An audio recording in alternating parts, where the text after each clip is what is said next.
exchanges would provide that opportunity to our farmers to have access to these markets.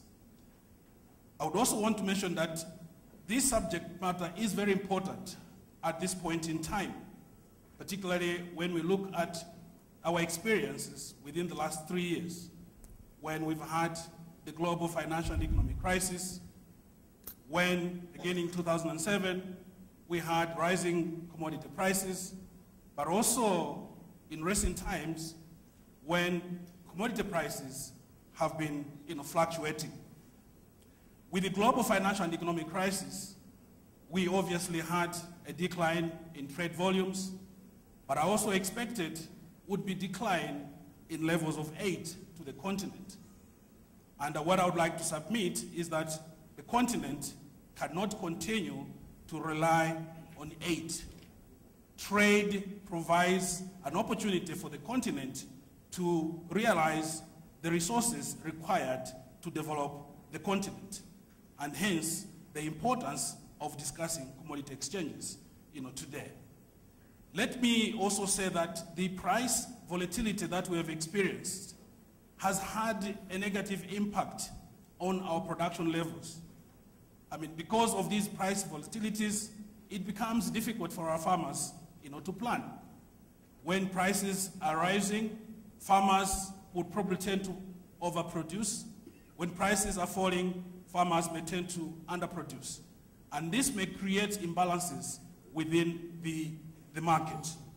Now, the important thing here is to ensure that we can also stabilize farmers' incomes.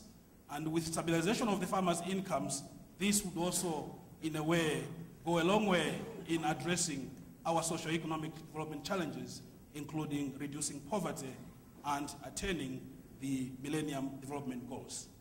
Now, the issue of commodity exchanges, as was also said earlier, was mentioned earlier on, is not something that should just be left to the private sector, not something that should just be left to the public sector.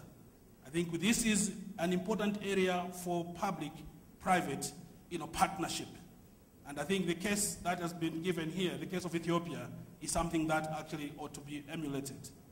And I think in this regard too, we need to look at the roles to be played by our own national governments, the roles to be played by the private sector, the roles to be played by our regional economic communities, East African Community, Southern African Development Community, ECOWAS, and others, but also not forgetting our own continental organization, the African Union, working in partnership with other organizations, including the Economic Commission for Africa. At the African Union Commission, this is an important matter that is high on our agenda, particularly as we're working towards promoting regional and continental integration. In fact, in 2005, trade ministers discussed this matter and came up with an action plan. And following this, we have actually set up a task force to follow up on the implementation of this action plan. So it is a subject matter that we consider very important. And actually, I also stand to benefit from the discussions that will take place here today regarding what should be seen as the role of these various organizations, the regional bodies, but also the continental organizations.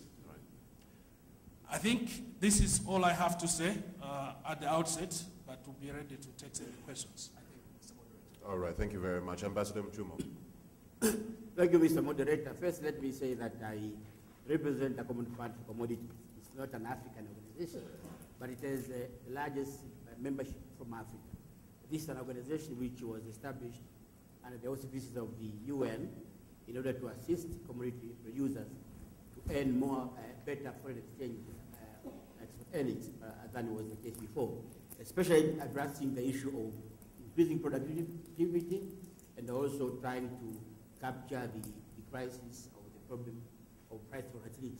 You know that in the beginning, the price volatility issue was tackled by establishing buffer stocks, and the Common Fund was supposed to manage buffer stocks, but right from the start, this was not seen to be something that could be working.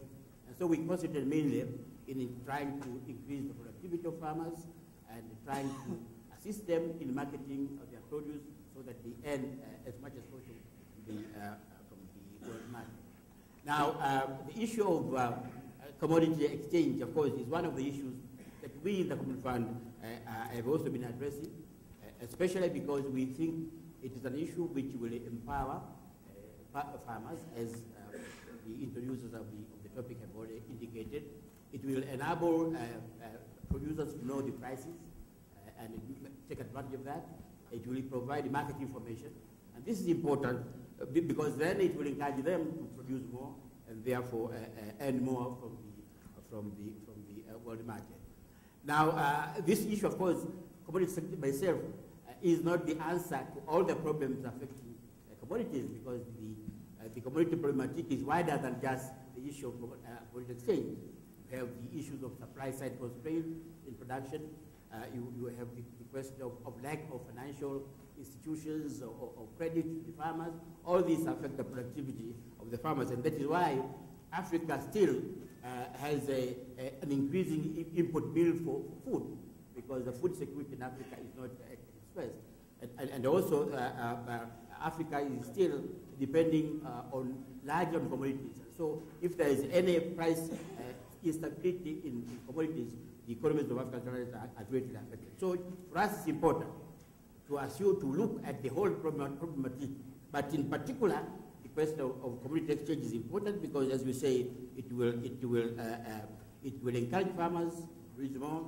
It will introduce the producers to the world market, and therefore it will provide incentive to look at the question of production and marketing as a whole. Now, on our part as a community fund, we have been studying, we're making studies on possibilities of establishing commodity exchanges in a number of African countries, including Ghana, Malawi, Zambia, and I think we need some work also for Ethiopia. Some of the exchanges that have been created are working very well, but there are others which are not working very well. I'm not an expert, the experts will come and explain their experiences. But one thing, of course, is that for a commodity exchange to work well, they need to have a large participation of stakeholders. If you have commodity exchanges which are limited in scope in terms of participation or geographical area, you have problems because you need large volume for trade so that the commodity exchange can be beneficial. You also need the participation of the financial people must be active in the commodity exchange. If they don't participate, then you have a problem.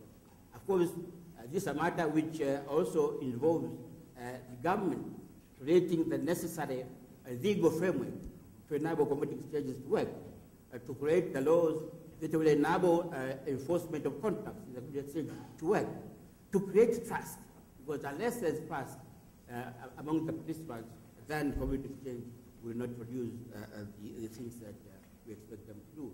So I hope this meeting here today and tomorrow will enable the private sector also to see the role they need to play, because historically, commodity exchanges have been private sector led.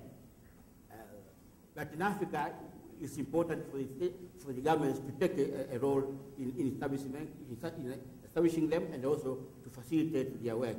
So I'm calling upon the governments of Africa to be forward-looking, to create the necessary conditions, to create the necessary legal framework, to create the necessary infrastructure. And we, on our part, in the Common Fund, we are establishing warehouse receipt system, whereby producers can sell their products at first instance to a warehouse, and they could use the warehouse receipts to trade in the commodity exchange. We have done so in a number of countries, including Tanzania, Malawi, Ethiopia to some extent, and we want to encourage governments also to support this move of establishing warehouses so that they can contribute in the proper functioning of the commodity exchange. Let me stop here.